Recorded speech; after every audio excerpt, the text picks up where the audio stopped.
So the Adam Kownacki versus Ali Eren Demirezen fight has just finished, and Kownacki looked really good in the first 3 rounds, and he seemed to gas out, which has been kind of the issue with his last few fights. This is his third loss in a row now, and going into this fight, I thought he would beat Demirezen because he threw a lot of combinations, and I thought those combinations would overwhelm Demirezen. But I found out that Demirezen throws a lot of punches. In a couple of the rounds, he threw over 100 punches, which either matched Kownacki's work rate or even outworked him. I think Kownacki going forward needs to kind of slow his tempo down in the first few rounds. He kind of just seems to just go, go, go, and then he can't seem to catch up later on. That's what I think is ruining him as a fighter. As a heavyweight, he's really a fun fighter to watch, but if he gasses out in the first few rounds and can't get his man out of there, which in terms of pop and on his shots, he's got decent power, but he doesn't have like knockout power, especially as the fight goes on. If he can't get his man overwhelmed in the first few rounds, he can't seem to really stay in the fight, and it kind of showed in this fight.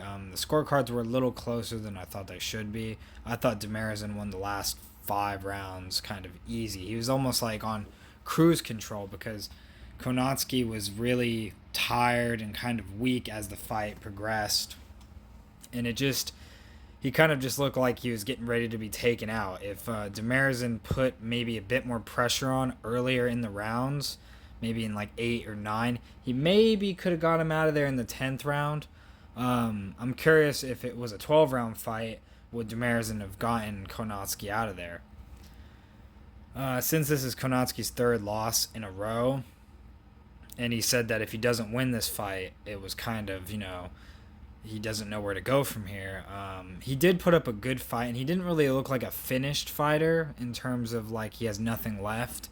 I think if he can get his stamina problems under control and not go all out in the first 3 rounds, I think overall he'd probably last a bit longer in the fight and be able to inflict more damage on his opponent.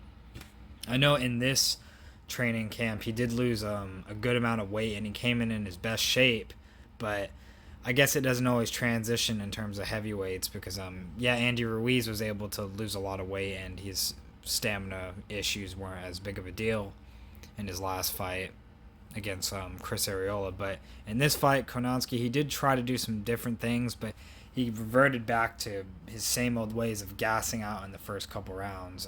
I think once he got hit with, I think it was like a really good right hand. I don't think it really troubled him too much, but he did get hit with a good right hand in the first round. And I think that's what kind of, he was like, okay, it's time to throw leather and trade fire with fire. When Demirezen didn't really throw too many punches in the first 3 rounds, I think he was trying to pace himself. And Demirezen did really well with throwing jabs. He mixed up his combinations. He started off with the jab, which was great, and he threw straight punches. Kownacki didn't really throw straight punches. His punches were a bit looped, and he didn't throw many jabs. And when he did throw them, it was too late in the fight, and he didn't have the energy to really have much snap on his jabs or his punches. Overall, it was a really exciting heavyweight fight, a lot more exciting than I thought it would be.